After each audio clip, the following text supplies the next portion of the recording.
Bonsoir fidèles téléspectateurs et merci de regarder la chaîne diocésaine chez vous. Bienvenue à ce journal télévisé de ce vendredi 18 juillet 2025. Au sommaire, Saint-Bonaventure, une prière de 4 jours est organisée en l'honneur du saint patron de la paroisse. Ces 4 jours de prière se clôturent ce soir avec une veillée de prière. Dans l'actualité provinciale, 32 000 candidats ont passé le Thémasospé. La clôture est intervenue ce vendredi. Dans ce journal télévisé, retour sur la journée inaugurale. Le goût a été donné au Kasaï oriental par le gouverneur Aïe Augustin Kayemba Moulemena. Et dans l'actualité nationale, vous le suivrez, le président de la République Félix-Antoine Tshisekedi a procédé à la signature d'un contrat avec l'entreprise américaine Cobalt Metals, un accord de principe pour l'exploitation minière. Cet accord scelle ainsi un partenariat stratégique visant à ouvrir la voie aux investissements américains dans le secteur.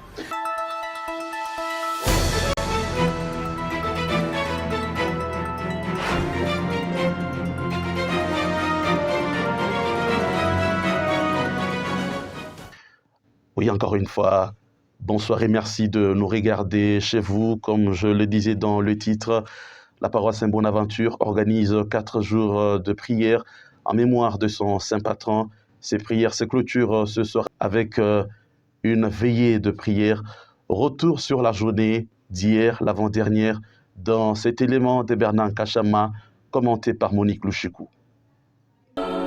Dernier jour, c'est vendredi 18 juillet 2025 de prières organisées par la paroisse Saint-Bonaventure en mémoire de son saint patron. À ces 4e et derniers jours de ces journées de prière, l'enseignement et la prière seront au menu. Ce rendez-vous ira de 14h jusqu'à 18h et à 21h, une veillée de prière est organisée jusqu'à l'aube. Rappelons que la journée d'hier jeudi était centrée sur le thème « La force de la foi en Christ ». Thème décortiqué par Jean-Marie Kanikimbwebwe. Dans son homélie, l'orateur du jour a souligné que l'homme de foi fait des exploits. Nous sommes très enthousiasmés en cette 3e journée des grandes prières en commémorant notre saint patron Bonaventure. Nous avons été à l'école de Saint Bonaventure. Cette école de Saint Bonaventure, c'est une école de Jésus-Christ. Donc nous avons abordé parmi les 3 vertus théologales, nous avons abordé aujourd'hui la foi en Jésus-Christ, la puissance de la foi. On a dit que quelqu'un qui a la foi peut transporter les collines, peut enlever les collines, il peut voir les grâces de Dieu arriver dans sa vie. C'est ainsi que le premier point, ça a été celui qui croit en Jésus-Christ, tout peut lui arriver. Deuxièmement, on a dit aussi que les miracles qui suivent ceux qui ont cru en Jésus-Christ. Ceux qui ont cru en Jésus-Christ, les maladies fuient loin d'eux. Ceux qui ont cru en Jésus-Christ, la mort fuit. Quand tu crois en Jésus-Christ, il n'y a pas match. Tout peut arriver à celui qui croit en Jésus-Christ. Amen. Ces prières, organisées pour la première fois, se déroulent à l'égide du curé de la paroisse, l'abbé Barthélemy Mpoichilumbayi. La clôture solennelle interviendra le dimanche 20 juillet 2025 par une célébration eucharistique.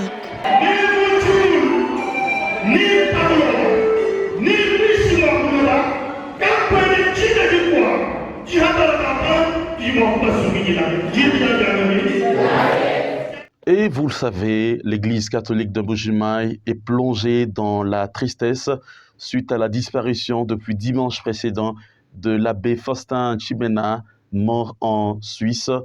Aux dernières nouvelles, nous apprenons que son corps sera rapatrié au pays à partir de Kinshasa le mardi 22 juillet 2025, selon le programme de vicariat diocésain qui nous est parvenu ce soir et signé par l'abbé Melchias Mutombo.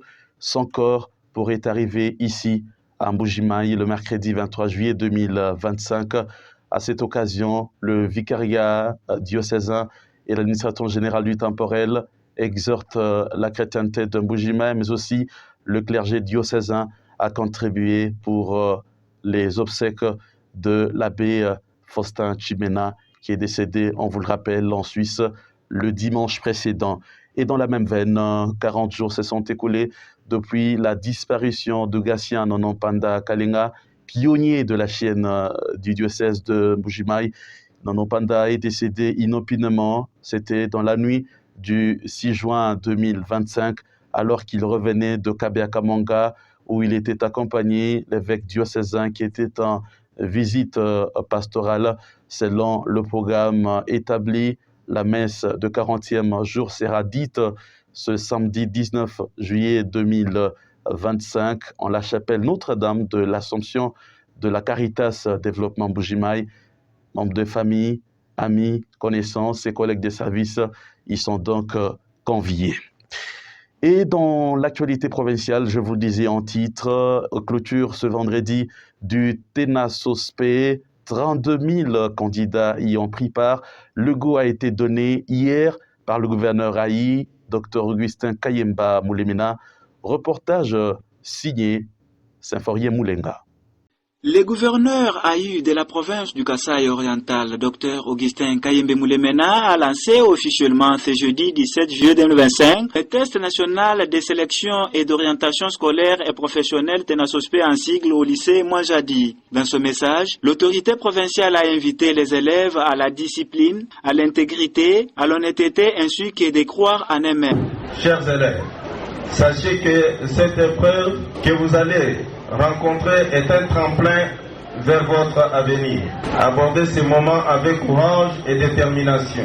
Laissez jamais les doutes obscurcir, que chaque élève se sente valorisé et respecté dans son cheminement vers l'apprentissage. Sur ce, au nom du président de la République et chef de l'État, son Excellence Félix Antoine Tshisekedi Tshilombo, champion incontesté de l'application de la gratuité de l'enseignement primaire en République démocratique du Congo, je déclare officiellement lancée la 4e édition du test national de sélection et d'orientation scolaire et professionnelle Tenasospe en sigle sur toute l'étendue de la province du Kasaï oriental. Je souhaite bonne chance à chacun d'entre vous. Bien avant lui, l'inspecteur principal provincial Pierre Kabianda a donné les statistiques de tous les élèves attendus pour la province du Kasaï oriental.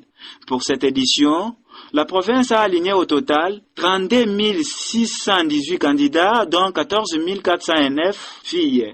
Pour Mbuji-Mayi 1, 12 centres ont été enregistrés avec 5 427 candidats, dont 2622 filles. Mbuji-Mayi 2, 14 centres avec 8161 candidats, dont 3083 filles. Mbuji-Mayi 3, 13 centres avec 6368 candidats, dont 3031 filles. Katanda 1, 7 centres avec 1750 candidats, dont 779 filles. Katanda 2, 5 centres avec 1755 candidats, dont 605 filles. Lupatapata, 8 centres avec 2039 candidats, dont 717 filles. Chilengi 1, 8 centres avec 3114 candidats, dont 1213 filles. Enfin, Chilengi 2, 8 centres avec 4054 candidats, dont 1556 filles. Pour sa part, la représentante nationale de la ministre nationale de l'Éducation a encouragé les élèves d'être concentrés à ces épreuves. Et pendant ce temps, 25 femmes ciblées de la ville de Mbuji-Mayi participent depuis ce jeudi 17 juillet 2025 à une formation sur le leadership féminin dans la salle du Centre pour le développement Pokolo Amoyo dans la commune de Lakanchi. Femmes leaders, gouvernance inclusive pour un développement durable. Sur les thèmes de cette session organisée par le réseau des radios associatives et télévisions de proximité Rateproka du Kasaï oriental avec l'appui du Centre Carter. Images et commentaires. 25 femmes ciblées de la ville de Mbuji-Mayi participent depuis ce jeudi 17 juillet 2025 à une formation sur le leadership féminin dans la salle du centre Pokolo Amoyo dans la commune de Lakanchi. Femmes leaders, gouvernance inclusive pour un développement durable sur le thème de cette session organisée par le réseau des radios associatives et télévisions de proximité du Kasaï oriental Rateproka en abrégé avec l'appui du Centre Carter Dans ce mot de bienvenue, le président du conseil d'administration du réseau, M. Lambert Mbouikana, a circonscrit le cadre de la tenue de cet atelier ou du contexte, une formation technique pour amener la femme à comprendre ce qu'elle est et ce qu'elle vaut dans la société. On écoute Lambert Mbouikana. Notre réseau a pensé à accompagner techniquement un nombre réduit de 25 femmes que vous êtes pour essayer de les booster dans leurs activités et les amener à croître et à faire grandir leurs initiatives de développement. Pour mieux assurer cet accompagnement, le RATEPROCA vous offre aujourd'hui une formation technique de 3 jours, formation basée sur des thématiques aussi pratiques que stratégiques pouvant vous aider à comprendre tout d'abord ce que vous êtes et ce que vous valez pour notre société. Cette formation débouchera sur un réseautage qui sera concrétisé par la mise en place des mini-clubs à l'objectif de pouvoir trouver des moyens de solutions ensemble aux problèmes de développement et du leadership féminin. Parmi ces objectifs, nous allons devoir nous plancher sur les activités génératrices de revenus dans un élan d'entrepreneuriat et dans d'autres. Et nous irons aussi sur les initiatives d'insertion des mini-structures de gouvernance au niveau des entités locales et communautaires marquées par des prises de parole en public et la vente de compétences. Madame Anastasie Moussadi Chibichabou, chef de division provinciale du genre, famille et enfants, a exhorté les participantes à l'assiduité. Pour elle, longtemps reléguée au second rôle, la femme a droit à une place de premier rang en tant qu'actrice du développement. On écoute Anastasie Moussadi.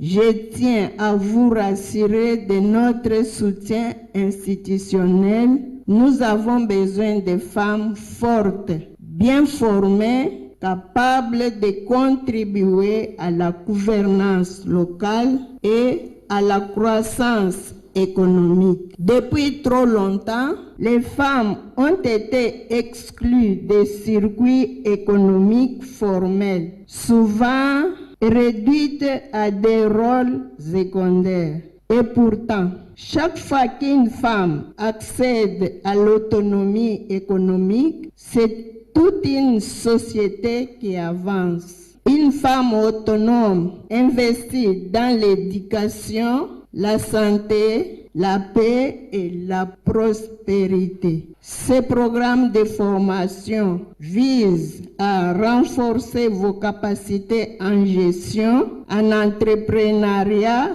en innovation locale, afin que vous deveniez des moteurs de développement et de résilience économique. La clôture de cette formation intervient samedi 19 juillet 2025.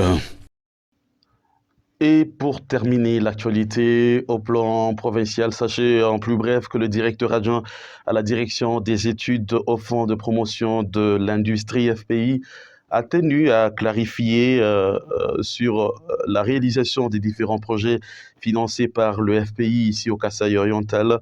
Dans une interview faite ce jeudi au gouvernorat de province, François Mpouila-Mukendi a fait savoir que bien que ces projets ont bien démarré au Kasaï oriental, ils ont connu des difficultés de parcours. Son entreprise utilise des fonds publics contrôlés dans leur utilisation par l'inspection générale des finances IGF. Voilà pourquoi il faut suivre les orientations faites par l'inspection générale de finances avant de libérer certaines factures. François Mpouila, parlant du projet de la centrale photovoltaïque de Chipuka, a donc promis de descendre sur le terrain ce samedi pour faire l'état des lieux afin de faire rapport à la hiérarchie en vue du redémarrage des travaux. Et dans l'actualité au plan national, je vous le disais, ce jeudi 17 juillet à la Cité de l'Union africaine, le chef de l'État Félix-Antoine Tshisekedi Tshilombo a présidé la cérémonie de signature d'un accord de principe entre le gouvernement congolais et l'entreprise américaine Cobalt Metals sur l'exploration minière en République démocratique du Congo. C'est le ministre congolais des Mines, Kizito Paka Bomba, et le directeur général de Cobalt Metals en RDC, Benjamin Katabuka, qui ont procédé à la signature de cet accord qui scelle un partenariat stratégique visant à ouvrir la voie aux investissements américains dans le secteur. Saluant la signature de cet accord, le représentant de Cobalt Metals en RDC a précisé que cela s'inscrit dans le cadre des accords entre les États-Unis d'Amérique et la République démocratique du Congo pour la paix et la prospérité. Nous espérons que cette porte qui est ouverte par le gouvernement congolais pour les investissements américains va nous conduire à d'autres investissements des États-Unis d'Amérique en République démocratique du Congo, a déclaré M. Katabuka. Et en plus bref, en sport, les Léopards de la République démocratique du Congo préparent déjà le CHAN, cette édition qui aura lieu dans 3 pays, l'Ouganda, le Kenya et la Tanzanie. Ils sont rassemblés à l'hôtel Béatrice de Kinshasa, mais une tache d'huile, si les Léopards n'ont pas mangé hier. Et pendant ce temps, le gouvernement congolais s'est décidé de financer 3 clubs européens à hauteur de 44 millions de dollars américains, ce qui fait donc jaser et réagir au sein de la classe sportive. Et c'est sur cette note que nous mettons point final à ce journal télévisé en ce vendredi 18 juillet 2025. Pour vous qui nous avez pris en cours, retenez pour l'essentiel Saint Bonaventure, une prière de 4 jours organisée en l'honneur du saint patron de la paroisse. La prière se clôture ce vendredi 18 juillet avec une veillée de prière. Et dans l'actualité provinciale, plus de 32 000 candidats ont passé le TENA-SOSPE ici au Kasaï oriental. Le goût a été donné hier par le gouverneur intérimaire Augustin Kayemba Moulemena. Et dans l'actualité nationale, en présence du président de la République, le gouvernement congolais et l'entreprise américaine Cobalt Metals ont signé un accord de principe pour l'exploitation minière. Cet accord scelle un partenariat stratégique visant à ouvrir la voie aux investissements américains dans le secteur. Merci à notre preneur des vues, Gédéon Chouza. Merci à Herbert Chibanda à la réalisation. Sur la coordination de Jacques Junior Lumbala, Ali Kazadi Ukola, c'est mon nom. Je vous dis merci. Prochain rendez-vous avec le journal télévisé sur la chaîne diocésaine samedi à 19h. Au revoir et continuez à regarder votre télévision diocésaine.